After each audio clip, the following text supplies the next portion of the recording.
Wherever you go, whatever you do, throw a little at it. Omax, Vest and Briefs. ஜனத்தின் குரல் நிகழ்ச்சிக்கு உங்களை வரவேற்கிறேன். தொகுதி பங்கீட்டில் தொடரும் அதிருப்தி, பலவீனம் அடைகிறதா திமுக கூட்டணின்னு தான் இன்றைக்கி நம்ம ஜனத்தின் குரல் நிகழ்ச்சியில் பார்க்க இருக்கிறோம். நம்மோடு இந்த அமர்வில் சிறப்பு விருந்தினர்களாக கருத்தாளர்கள் பாரதிய ஜனதா கட்சியிலிருந்து வடிவேல், மூத்த பத்திரிகையாளர் பாக்கி, அரசியல் விமர்சகர் நந்தகுமார், மதிமுகவிலிருந்து காரை செல்வராஜ் சற்று நேரத்தில் இணைய இருக்கிறாங்க. அனைவருக்கும் வணக்கம். சிலர் சிரிப்பார், சிலர் அழுவார். இந்த கூட்டணியில் இருக்கிற காங்கிரஸோடைய அணுகுமுறை சரியாக இல்லைன்னு விடுதலை சிறுத்தைகள் கட்சி சொல்கிறாங்க. அதே போல் விசிகாவுடைய தலைவர் திருமாவளவன் என்ன சொல்கிறாருன்னா, கூட்டணிக்கு தலைமை வகிக்கிற கட்சிகள் தங்கள் சின்னத்தில் தான் போட்டியிட வேண்டும் என்று அந்த கட்சிகளை நிர்பந்திக்கக்கூடாது, அவரவர்கள் விரும்புகிற சின்னத்தில் போட்டியிடணும், அதற்கு அனுமதிக்கணும், அப்படி அனுமதிச்சாதான் ஒன்றாக வெல்வோம்னு முதலமைச்சர் சொல்கிறதுக்கான அர்த்தம் முழுமை பெறும் அப்படின்னு சொல்லியிருக்கார். சீட்டு கிடைக்காத, கேட்ட இடம் கிடைக்காத விரக்தியில் அவதூறாக இப்படி பேசுகிறது தவறானது என்று திமுகவினுடைய தலைவர்கள் ஒருவர், மாவட்ட செயலாளர், அமைச்சர் எஸ் சிவசங்கர் சொல்கிறார். விரக்தியில் ஏன் இப்படி அவதூறாக சொல்கிறது தவறானது அப்படின்னு அவர் சொல்கிறார்.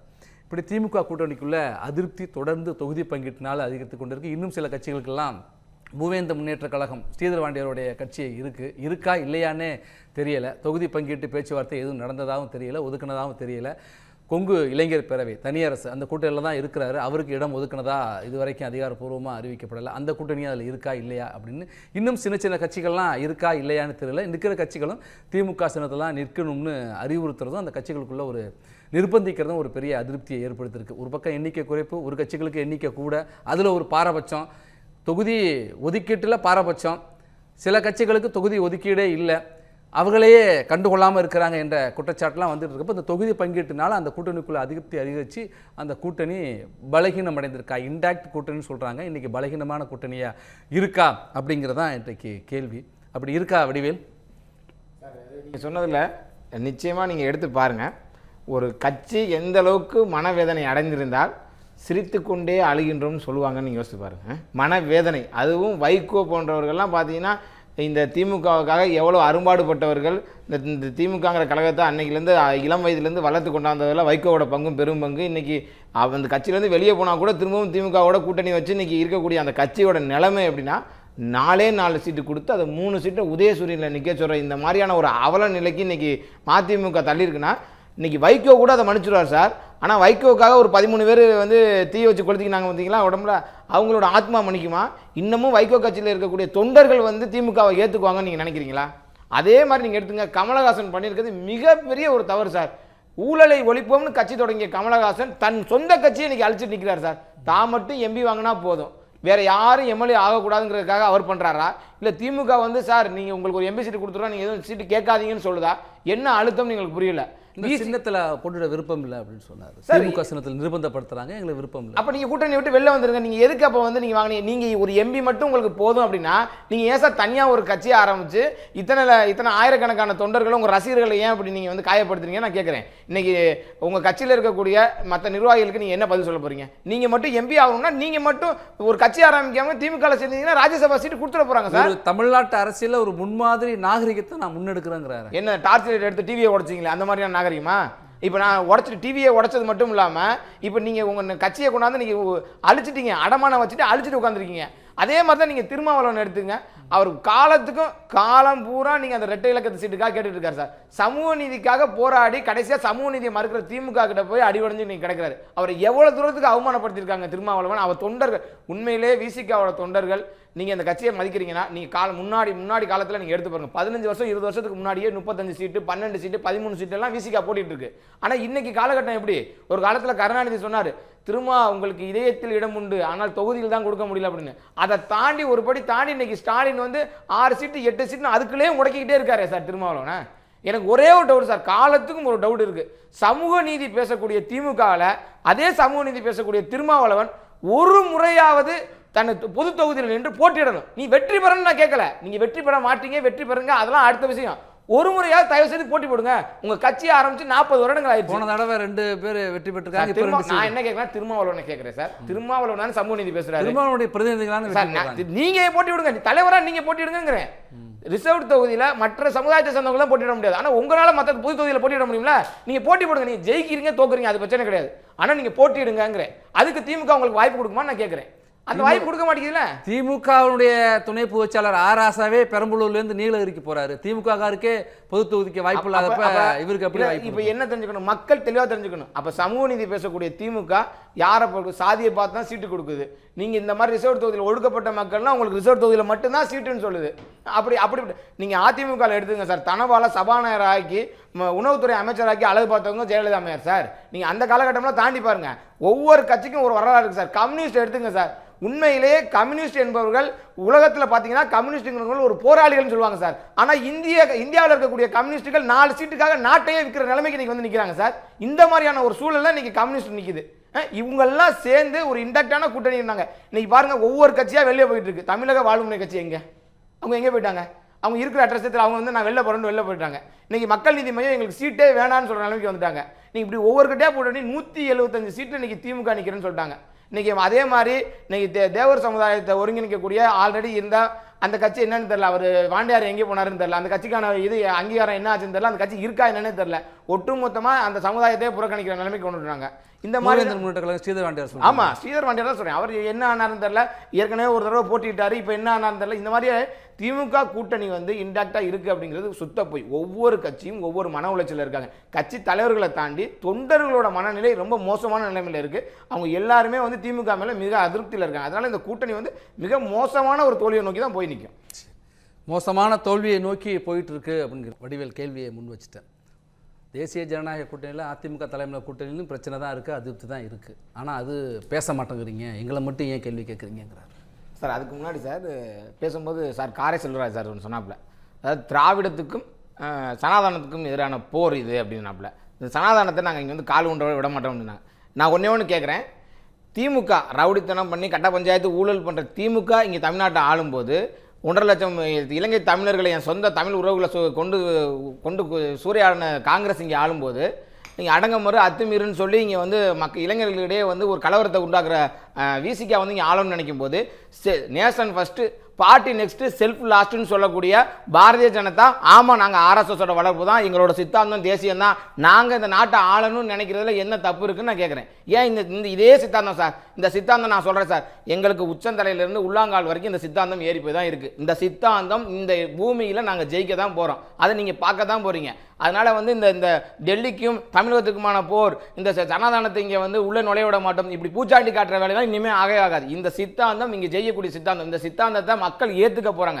மக்கள் ஏற்றுக்கிட்டனால தான் நாங்கள் ஆல்ரெடி 11.2% வாக்குகளை வாங்கியிருக்கோம். இன்றைக்கி தாமரை சின்னத்திலேருந்து போட்டி போட்டு தான் 4 எம்எல்ஏக்கள் உள்ளே இருக்காங்க. அதனால் வந்து இந்த மாதிரியான அரசியலை காட்டி என்னமோ நாங்கள் வந்து தமிழர்களுக்கு எதிரான கட்சி, தமிழர்களுக்கு உண்மையிலே எதிரான கட்சி யாருன்னா காங்கிரஸ் தான். இந்த யாரெல்லாம் தமிழ்நாட்டில் காங்கிரஸோட கூட்டணி வச்சுருக்காங்களோ அவங்க தான் தமிழர்களுக்கு எதிரான கட்சி. வைகோ, இதே வைகோ காங்கிரஸை பற்றி என்னென்ன பேசியிருக்கான்னு உங்களுக்கு தெரியும். காங்கிரஸை இனிமேல் வேறு இருப்போம், காங்கிரஸ் இனி தமிழ்நாட்டில் ஒருபோதும் இருக்காதுன்னு சொல்லி சூறையாடினவர் யார்? பயங்கரமாக பேசினவர் யார்? வைகோ தான் பேசியிருக்காரு. அப்படிப்பட்ட வைகோ காங்கிரஸோட கூட்டணி வச்சுக்கிட்டு நீங்கள் இப்படி மாற்றி ஒவ்வொரு தேர்தலுக்கும் மதிமுக மாற்றி வைகோ பேசி தான் சார் இன்னைக்கு 4 சீட்டில் 3 சீட்டு திமுக நிற்கக்கூடிய நிலைமைக்கு இன்னைக்கு மதிமுக தள்ளப்பட்டிருக்கு. ஆனால் பாரதிய ஜனதா கட்சி அப்படி கிடையாது. எங்களோட சித்தாந்தம் தான். எங்கள் சித்தாந்தத்தை நாங்கள் என்றைக்குமே விட்டு கொடுத்தது இல்லையா சார்? எங்கள் சித்தாந்தம் இதுதான். நான் இப்போவே சொல்லி தானே பேசுகிறேன். எங்கள் சித்தாந்தத்தை நாங்கள் வந்து எந்த இடத்துலையும் விட்டு கொடுக்கல. இதுதான் இதே முறை, இதே சித்தாந்தத்தோட, இந்த தேசிய சித்தாந்தத்தோட தமிழ்நாட்டில் நாங்கள் ஆட்சி பிடிப்போம் தான் சொல்கிறோம். அதாவது இங்கே ஆளுமைங்கிறதுக்கு இங்கே ஒரு பெரிய டெஃபினேஷனே இருக்குது சார். உண்மையிலே இங்கே திமுக உண்மையிலே நீங்கள் ஆளுமையாக இந்த கட்சியெல்லாம் பேசுகிறாங்கல்ல, என்ன சொல்கிறாங்க, விசிக்கு என்ன சொல்கிறாங்க, அடங்கமறு அத்துமீறுன்னு. இந்த அடங்கமறு அத்துமீறுலாம் வந்து திமுக கூட்டணிக்கில் போகல, அடங்கி இருநில வந்துடுது. அங்க அடங்கமறு அத்துமீறு திமிரு எழு திருப்பி அடின்னு போக மாட்டேங்குது. கொள்கை கூட்டணி சார், கொள்கை கூட்டணி எப்படி அங்கே மட்டும் எப்படி நீங்கள் வந்து அடங்கி போறீங்கன்னு நான் கேட்குறேன். அந்த ஆளுமை எங்கே போச்சுங்க? பாஜக எதிர்ப்புங்கிற புள்ளியில நாங்களாம் ஒன்று சேர்ந்துருக்கோம். இந்த டைலாக் சார், இந்த ஒரு டைலாக்கை நீங்கள் வச்சுக்கிறீங்க சார். இதையே சொல்லி நீங்கள் ஓடிக்கிட்டு இருக்கீங்க. உங்ககிட்ட ஆளுமை இல்லைன்னு தான் நான் சொல்கிறேன். நீங்கள் தான் ஆளுமை இல்லாத கட்சிகள். உண்மையிலே ஆளுமை என்னன்னா, ஈரானோட கடல் பகுதிகளுக்குள்ள வந்து இன்னைக்கு எரிஞ்சுக்கிட்டு இருக்க கப்பலுக்கு மத்தியில் ஒரு கப்பல் தனியாக போது பாருங்க. அந்த கப்பல் யாரான்னு பார்த்தா நரேந்திர மோடி ஆள்ற இந்திய தேசத்தோட கப்பல். அதுதான் ஆளுமை. அத்தனை நாடுகள் இன்னைக்கு அமெரிக்கா கப்பல் உள்ள வந்துட முடியுமா? யூரோப் கண்ட்ரியோட கப்பல்கள் உள்ள வந்துட முடியுமா? இன்னைக்கும் கூட இந்தியாவில் பெட்ரோல் விலை ₹1 கூட ஏறல. இன்னைக்கு கலால் வரி உலக நாடுகள் எல்லாம் 30% பெட்ரோலோட விலை ஏற்றிக்கிட்டு இருக்கு. ஆனால் இந்தியா ₹10 கலால் வரியை குறைச்சிருக்கு. நீங்கள் வேட் டாக்ஸ்லேருந்து நாங்கள் குறைச்சி டீசலுக்கும் பெட்ரோலுக்கும் ₹5 குறைப்புன்னு உங்களோட தேர்தல் வாக்குறுதியில் சொன்னீங்க. 5 வருஷம் முடிஞ்சிருச்சு. நீங்க பண்ணிட்டீங்களா? திமுக பண்ணிட்டாங்களா? ஆளுமைங்கிறத நீங்க வந்து ஆளக்கூடிய தலைவன்ட்ட கேளுங்க. நரேந்திர மோடி சேர்ந்து கத்துக்குங்க. ஆனா அது அதனால இங்க வந்து நீங்க உண்மையிலே பார்த்துக்கிட்டீங்கன்னா திமுக வந்து பாத்தீங்கன்னா ஏற்கனவே 39 தொகுதியில் நாங்கள் ஓட்டு போட்டு மக்கள் தேர்ந்தெடுத்து அனுப்பிச்சாங்களா இல்லையா பார்லிமெண்ட்டுக்கு. அந்த பார்லிமெண்ட்டில் போய் நீங்கள் பேச வேண்டியது என்ன? மக்கள் பிரச்சனையை நீங்கள் பேசணும். ஆனால் நீங்கள் என்ன பண்ணீங்க? 3ஆம் தலைமுறை உதயநிதி வாழ்க, 4ஆம் தலைமுறை இன்பநிதி வாழ்கன்னு நீங்கள் உங்கள் எஜமானர்களுக்கு வந்து நீங்கள் வந்து கோஷம் விட்டுக்கிட்டு இருந்தீங்க. அதுக்காக மக்கள் உங்களை தேர்ந்தெடுத்து அனுப்பிச்சாங்க. நல்லா கேட்டுங்க, இங்கே இருக்க கூட்டணி கட்சிகளாக இருக்கட்டும், திமுகவை சேர்ந்த திமுக அந்த சொல்றீங்களா பாஜகங்கிற ஒரு புள்ளியில் நாங்களாம் ஒன்றிணைச்சிருக்கோம்னு சொல்றீங்களா, உங்கள் எல்லாருக்கும் ஒன்றே ஒன்று தான். மக்களோட என்ன பாடம்னா, நீங்கள் சொன்ன இந்த 545 வாக்குறுதிகளில் எத்தனை நிறைவேற்றிருக்கீங்க? அது இன்னும் பண்ணலை. தமிழ்நாட்டில் தினம்தோறும் பாலியல் தொல்லை. இன்னைக்கு இது அண்ணா யூனிவர்சிட்டியில் 4 மாணவிகள் வந்து போய் கம்ப்ளைண்ட் கொடுத்துருக்காங்க. இந்த மாதிரி பாலியல் தொந்தரவு கொடுத்துருக்காங்க. பணி நீக்கம் செய்யப்பட்டிருக்காரு. நான் என்ன கேட்குறேன்னா, இந்த பாலியல் தொந்தரவுகளுக்கெல்லாம் அந்த யூனிவர்சிட்டி கீழே வந்து ஒரு இது இருக்குது. அதில் போய் கம்ப்ளைண்ட் கொடுத்து அவங்க ஏன் எந்த நடவடிக்கையும் எடுக்கலை? அந்த குழு எந்த நடவடிக்கையும் எடுக்காமல் நீங்கள் காவல் நிலையம் போகக்கூடிய சூழ்நிலை தான். தினந்தோறும் பாலியல் தொல்லை. 2 வயசு குழந்தையிலேருந்து 70 வயசு பாட்டி வரைக்கும் தினந்தோறும் கொலை நடக்குது. தினந்தோறும் கூலிப்படைகள் இங்கே வேட்டையாடுறாங்க. ஒரு காலத்தில் தமிழ்நாட்டில் பிரபலமாக இருந்த அனைத்து ரவுடிகளையும் ஜெயலலிதா அம்மையார் வேட்டையாடினாங்க.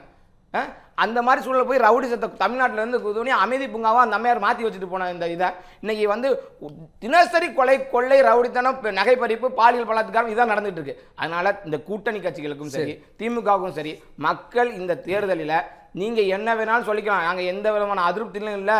நாங்கள் வந்து என் உதட அளவில் தான் நாங்கள் சரி. இங்கே அதிருப்தி இல்லையா? எங்க என்ன அதிருப்தின்னு சொல்லுங்க சார். சொல்றாரு. நான் என்ன சார் நான் ஒன்று கேட்டேன் சார். உங்க மாநில தலைவரே அதிருப்தின்னு சொல்றாரு. 4 இடங்கள் ஏற்படுது அதிருப்தி. நான் சொல்ல நானும் அதை பார்த்தேன். அதிருப்திலாம் எந்த இடத்துலையும் சொல்லலை. நாங்கள் கேட்டு பெறுவோம் வேணா சொல்லியிருக்கோமே தவிர நாங்கள் அதிருப்தி நாங்கள் வந்து மனதுக்குள் வந்து சிரிச்சுக்கிட்டு வெளியில வந்து சிரிச்சுக்கிட்டு உள்ள வந்து அழுதுகிட்டு இருக்கோம்னா நாங்கள் எங்கேயும் சொல்லலையே. நாங்கள் கேட்டு பெறுவோம்னு சொல்றோம் சார். நாங்கள் உரிமையே நாங்கள் கேட்டு பெறுவோம். நீங்க தானே சார் அழுகுறீங்க. ஏன் உங்களுக்கு கூட்டணி கமல்ஹாசனுக்கு ஏன் சீட்டு கொடுக்கல? அப்ப நீங்க அடக்குறீங்களா? ஏன் விசிகாவுக்கு 10 சீட்டு கொடுக்க மாட்டேங்கிறீங்க? ஏன் ரெட்டை இலக்கத்தில் கொடுத்தா என்ன ஆயிரும்? 11 சீட்டு கொடுத்தா அந்த கட்சி வந்து அந்தஸ்து போட்டுரும், நீங்க போயிடக்கூடாதுன்னு நீங்க அடக்குன்னு பாக்குறீங்களா? அதே மாதிரி மதிமுகவை நான் என்ன கேட்கறேன்னா, மதிமுக எவ்வளவு பெரிய கட்சி? ஏன் 4 சீட்ல 3 சீட்டு ஏன் உதயசூரியன் நிக்க சொல்லி நிர்பந்தம் ஏன் பண்றீங்க? நீங்க கொடுத்த 4 சீட்டையாவது அவங்க சொல்ற அதே அவங்களோட சின்னத்தில் நின்றுட்டு போயுமே நான் கேட்கறேன். அப்ப நீங்க இங்க அடிமைத்தனமா இருந்துகிட்டு இன்னொரு கட்சியை பார்த்து அடிமைத்தனம் இங்க வந்து தாமரை மலர்ந்துடக்கூடாது, இங்க வந்து பாஜக உள்ள வந்துடக்கூடாது, இந்த அரசியலை நீங்க எவ்வளவு நாளைக்கு கொண்டுட்டு போறீங்கன்னு கேட்கிறேன். மக்கள்கிட்ட எவ்வளவு நாளைக்கு உங்களோட ஊழலையும் உங்களோட ரவுடித்தனத்தையும் நீங்க வந்து மறைக்கிறதுக்காக இந்த பாஜகவை காட்டி பூச்சாண்டி வேலை காட்டி எவ்வளவு நாளைக்கு இந்த அரசியல் பண்ண போறீங்க? வடிவேல் நிறைவு கருத்து சுருக்கமா சார். அதாவது இவங்க 21 கட்சின்னு சொல்லி அந்த பிம்பத்தை காட்ட பார்க்குறாங்கல்ல, அந்த 21 கட்சி என்னன்னு பார்த்தீங்கன்னா, நாங்கள் எந்த சீட்டெல்லாம் வேணாம்னு கீழே போட்டோமோ அதெல்லாம் நீங்கள் எடுத்து வச்சுக்கிட்டு நாங்கள் எத்தனை ஒரு இன்டாக்டாக அந்த கூட்டணி வச்சுட்டோம், இன்டாக்டாக இருக்கும் நாங்கள் வேணாம்னு சொல்லி போட்ட கட்சிகள் தான் இங்கே பாதி கட்சிகள். ஓகேங்களா? அதே மாதிரி சார் சொன்னார் சனாதானத்துக்கு ஒரு எக்ஸாம்பிள் சொல்லிட்டு, சனாதானத்துக்கு வேற எங்கேயும் போனா நீங்கள் சொல்ற கான்செப்ட் படியே போனா கூட நன்றி வைகோக்கு அப்புறம் நீங்கள் துறை வைகோ கொண்டாந்தீங்கல்ல, நீங்கள் சொல்ற கான்செப்ட் போனால் அதுதான் சனாதானம். நன்றி. வேற யாருமே இல்லை அப்படிங்கிற மாதிரி அதுதான் சனாதானம் நான் சொல்லி நன்றி. பாக்கி நிறைவு கருத்து சுருக்கம் இல்லை முதல்ல புரிஞ்சுக்கீங்க. முதல்ல நீங்க தான் சார் சொல்றீங்க. நீங்க சொல்ற சனாதானம் அப்படி நீங்க சொல்ற சனாதானம் உண்மை அப்படின்னா நீ வைகோக்கு அப்புறம் துறை வைகோ கொண்டாந்தீங்கல்ல, அதுதான் நீங்க சொல்ற சனாதானம்னு சொல்றேன். நாங்க இந்த சனாதானத்தை நாங்க ஏத்துக்கல. நீங்க சொல்ற சனாதானத்தோட அர்த்தம் அதுதான். ஏன்னா மதிமுகங்கிற ஒரு கட்சியில வேற எந்த தொண்டர்களும் தகுதியானவர்களும் கிடையாது. அந்த தலைமை எடுத்து போறது துரை வையாபுரி வந்து தான் அந்த மதிமுக தலைமை எடுத்து போகணும்னா அதுக்கு பேர் தான் சனாதானம். துரை வையாபுரியோ அல்லது ஸ்டாலினியோ இன்பநிதியோ அந்த கட்சியை ஏத்துக்கிறாங்களே உதயநிதி. நான் என்ன கேட்கிறேன்னா, அப்படி பேசக்கூடிய நீங்க வேற கட்சிகளை பார்த்தோம் சனாதானத்தை பார்த்தோம் நீங்க வந்து இழிவா பேசக்கூடாது. நீங்க சொல்ற சனாதானத்துக்கான அர்த்தம் என்ன? நீங்க என்ன சொல்றீங்க? பிறப்பால் வந்து ஒருத்தர் உயர்வு தாழ்வுன்னு நீங்க சொல்றீங்களா சனாதானத்தை? நாங்க அதை சொல்லல அப்படின்னு நீங்க சொல்ற எக்ஸ்பிளனேஷன் அப்படிதானே இருக்கு. நன்றி. தொகுதி பங்கீட்டில் தொடரும் அதிருப்தி பலவீனம் அடைகிறதா திமுக கூட்டணி என்கிற ஜனத்தின் குரல் இன்றைய நிகழ்ச்சி நிறைவு பெறுகிறது. பார்த்த பங்கேற்ற அனைவருக்கும் நன்றி. மீண்டும் மற்றொரு நிகழ்ச்சியில் சந்திப்போம். தொடர்ந்து இணைந்திருப்போம்.